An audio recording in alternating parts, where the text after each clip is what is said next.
बिस्मिल्लाहिर्रहमानिर्रहीम। अस्सलाम वालेकुम। I am doctor Mohammad Zaman Ashraf.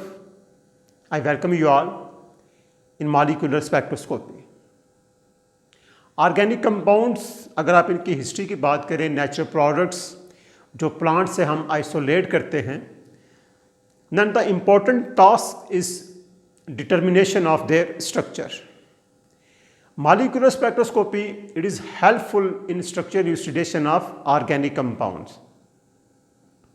अगर आप मॉलिक्यूलर स्पेक्ट्रोस्कोपी से पहले की बात करें, then chemical test they are used to determine the presence of different types of functional group in organic compounds. मिसाल के तौर पे अगर आप बात करें कार्बन कार्बन डबल बॉन्ड की, तो आप कैटालिटिक हाइड्रोजनेशन से ये मालूम कर सकते हैं कि उसमें कार्बन कार्बन डबल बॉन्ड है या नहीं है। या आपके पास अगर आप position of carbon carbon double bond find करना चाह रहे हैं, देन ओजोनोलिसिस, आप ओजोन से जो है वो ट्रीट करते हैं और कार्बोनल कंपाउंड जो है वो आप बनते हैं। जो प्रोडक्ट्स हैं, उन प्रोडक्ट्स का अगर आप जो है वो एनालिसिस करेंगे तो आपको पता चल जाएगा कि कार्बन कार्बन डबल बॉन्ड किस पोजीशन पे है। इसी तरह अगर आपने कार्बोक्सिलिक एसिड ग्रुप को जो है वो आइडेंटिफाई करना है, then we can use the chemical test. आप स्टेरिफिकेशन या कार्बोनेट से सोडियम कार्बोनेट या सोडियम बाइकार्बोनेट से ट्रीट करें तो कार्बन डाइऑक्साइड की एवोल्यूशन है वो ये कंफर्म करेगी कि यहाँ कार्बोक्सिलिक एसिड फंक्शनल ग्रुप है। इसी तरह presence of alcoholic and phenolic hydroxyl functional group, ये भी हम with the help of chemical test मालूम कर सकते हैं किसी भी ऑर्गेनिक कंपाउंड में फिनोलिक हाइड्रोक्सिल ग्रुप है या अल्कोहलिक हाइड्रोक्सिल ग्रुप है। तो इनके डिफरेंस की वजह से हम केमिकल टेस्ट यूज करते हुए हम ये मालूम कर सकते हैं कि इसमें फिनोलिक हाइड्रोक्सिल ग्रुप है या इसमें अल्कोहलिक हाइड्रोक्सिल ग्रुप है। फॉर एग्जांपल अगर हम एक मॉलिक्यूल की जो है वो एग्जांपल लें हिस्ट्री में, an important natural product morphine,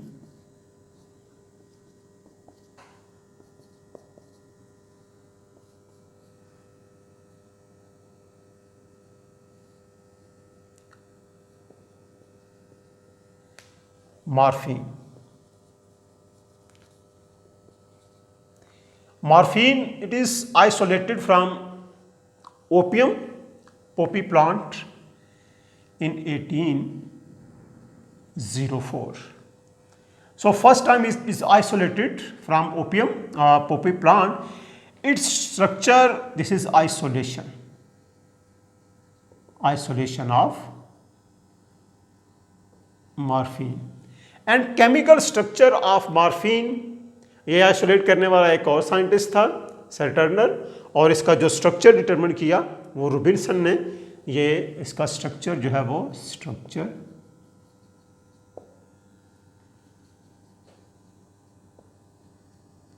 determination in 1925।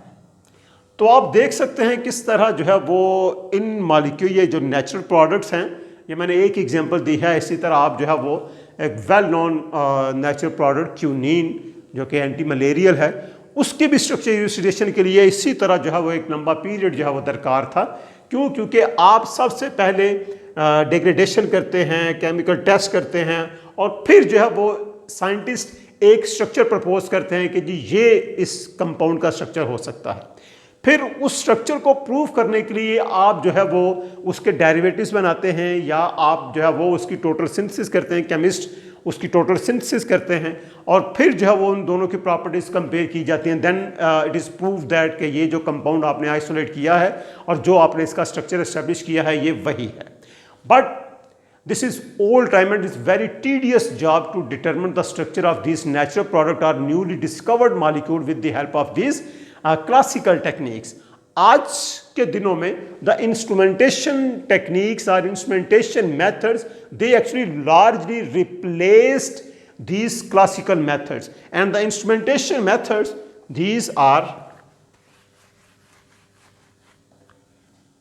the spectroscopic methods, IR spectroscopy,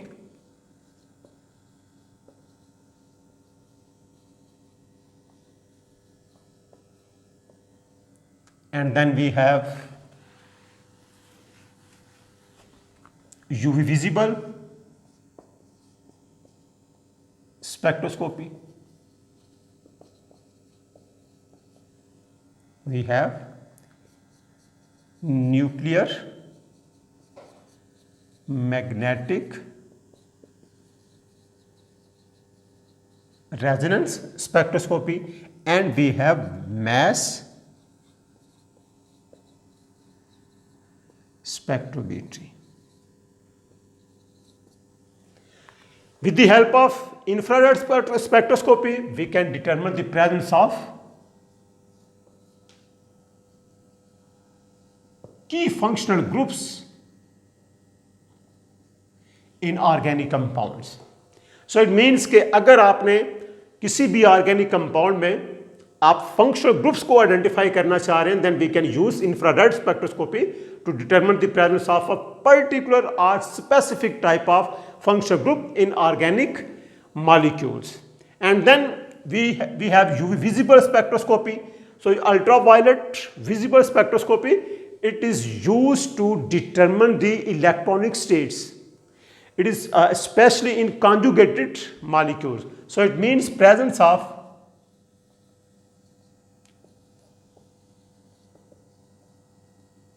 conjugation. It can be determined with the help of ultraviolet visible spectroscopy. And then with the help of nuclear magnetic resonance spectroscopy or NMR spectroscopy, we can determine the carbon skeleton,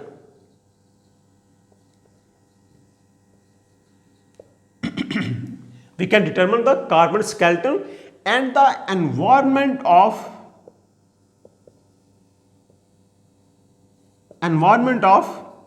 hydrogens which are attached with the carbon. So it means these structural information, they can be derived with the help of NMR spectroscopy. And mass spectrometry, it is used to determine the molecular masses of molecular weights of organic molecules. So these different techniques, they can be applied to determine the structure of organic compounds. Mass spectrometry is somehow different as compared to these three spectroscopic techniques, because in these techniques we used electromagnetic radiation.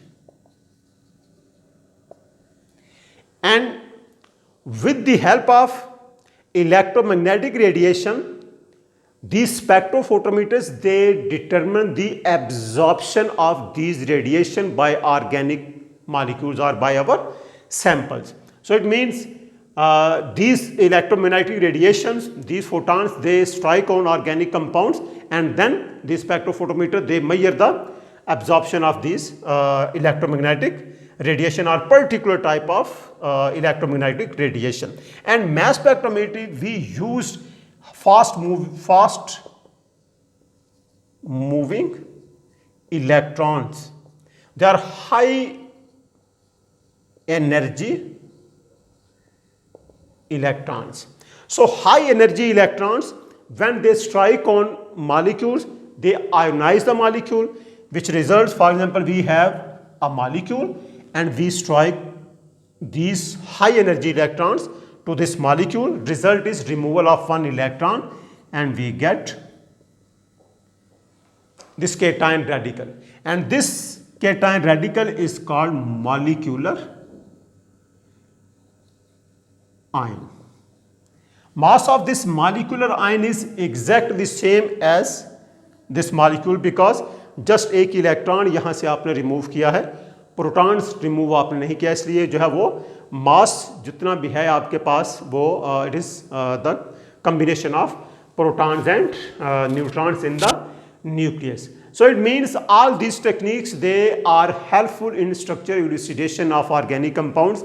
वो classical methods अगर आप कोई sample लेके जाएं कि हमें जो है वो इसका एनालिसिस कर दें, then analysis of that sample, वो nowadays the analysis of these structures they can be done by with the help of these spectroscopic techniques. So let's first start with the electromagnetic radiation. What is electromagnetic radiation and how we can classify this electromagnetic radiation based upon its energy.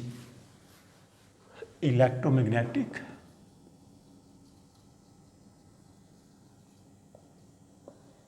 radiation.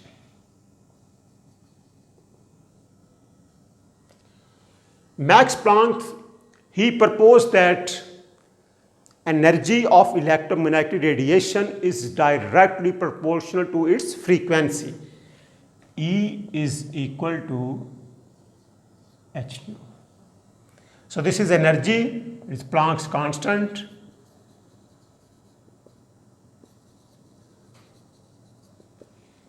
And this is frequency. Frequency of that particular radiation. Its units are reciprocal second और cycle per second. हम इसे जो है ना वो hertz से भी, जो एक साइंटिस्ट का नाम है, उससे भी इसे हम जो है वो शो करते हैं. So 1 hertz is equal to reciprocal second mean 1 cycle per second. ये जो है वो इसको मेंशन करता है. अब जो एनर्जी है इस पर्टिकुलर इलेक्ट्रोमैग्नेटिक रेडिएशन की, वो आप जो है वो उसकी जो प्रॉपर्टीज़, उस वेव की प्रॉपर्टीज़ है, आप उसे वेवलेंथ जो है वो देखेंगे, उसकी वेवलेंथ क्या है, उस वेवलेंथ को आप कंपेयर करेंगे एनर्जी के साथ, फिर आप उसे फ्रीक्वेंसी के साथ. ये जो इम्पोर्टेंट पैरामीटर्स हैं ये हमारे लिए हेल्पफुल होंगे in understanding the energy and frequency of these radiation. और फिर वो रेडिएशन ऑर्गेनिक मॉलिक्यूल्स में किस तरह की चेंजेस प्रोड्यूस कर सकती हैं, उसको हम उस एनर्जी के साथ रिलेट करेंगे. मिसाल के तौर पे this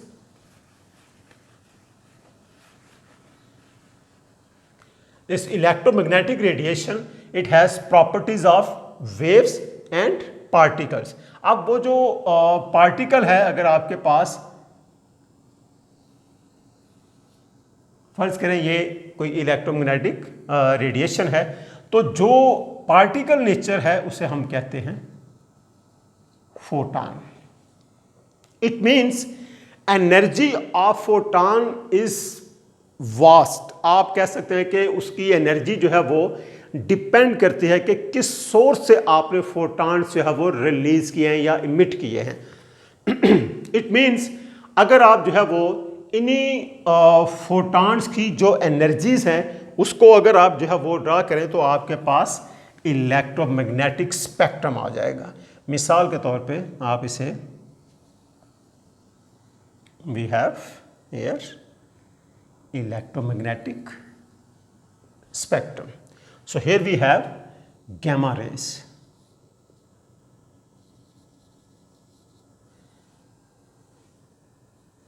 Towards this side, energy is decreased. It means this is high energy. And here low energy. After gamma rays we have X-rays, and then we have ultraviolet, UV. After UV a small part is for visible rays, and then after visible rays we have infrared radiation. Then we have microwave, and at the end we have radio frequency, radio waves. It means radio waves least energy, low energy. Here frequency also decreased, low frequency. High energy, low energy, high frequency, low frequency. और अगर आप wavelength की बात करें then larger wavelength, shorter wavelength, because we know that here we have E is equal to h nu. The relationship of frequency and wavelength is inverse relationship. Frequency is inversely proportional to wavelength, okay, and ये हमें relation का पता है, nu is equal to c by lambda. C is speed of light, constant है ये, तो इसलिए जो है वो ये we can see that frequency is directly proportional to energy and here we have inverse relationship. So here we have nu is equal to c by lambda and we know that E is equal to h nu. Put the value of nu, then we have E is equal to hc by lambda. So here we have relationship of energy and wavelength is inverse. Okay, तो अगर आप photons को define कर रहे हैं then photons of gamma rays and X rays, they are of high energy photons, and ultraviolet radiation and visible radiation, they are of high energy as compared to infrared, and radio frequency, they are of low energy radiation as compared to microwave and as compared to infrared radiation.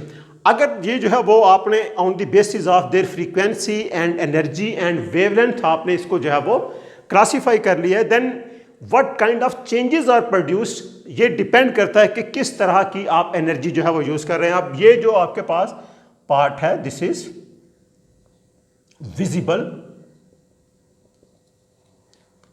Light. So here we have books में 400 to 750 nanometers, sometimes 350 or 370 to 750 या 770 nanometer जो है वो लिखा होता है। So this is visible part of this electromagnetic spectrum. So gamma rays they are used to excitation of nuclei. Excitation of nuclei. It means the atomic nuclei, they are at excited state when they absorb gamma radiation, and they come back to ground state when they emit gamma radiation. X-rays, they are used for inner electronic transition. Ultraviolet, we know that it is used for outer electronic, मैं इसे मिटा देता हूँ, outer electronic transition. IR is used for molecular vibration. Okay, and we know that here we have radio frequency source. This radio frequency source, it is used for spin excitation, NMR, nuclear spin excitation.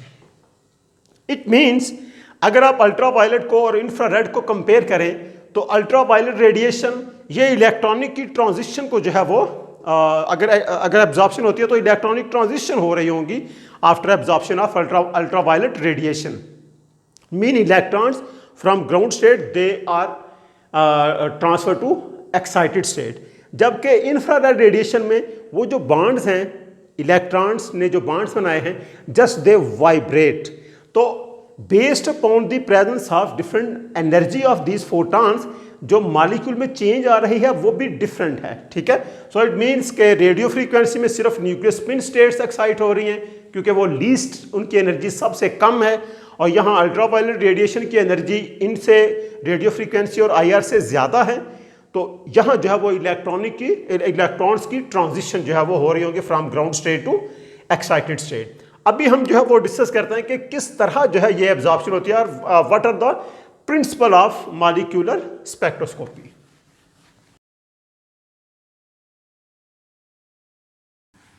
For example we have principle of molecular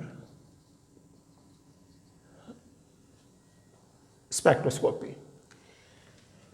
We have any molecule and a photon, it strike on this molecule. This photon, it has a specific frequency and have a particular amount of energy.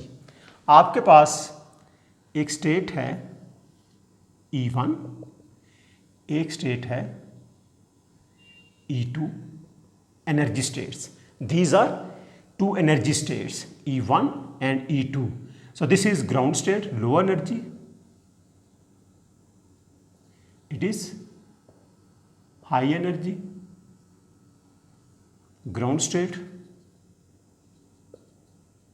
It is excited state.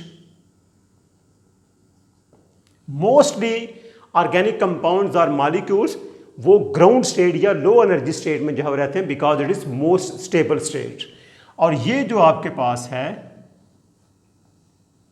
This is actually delta E. Energy difference of these two states is equal to E2 minus E1 is equal to h nu.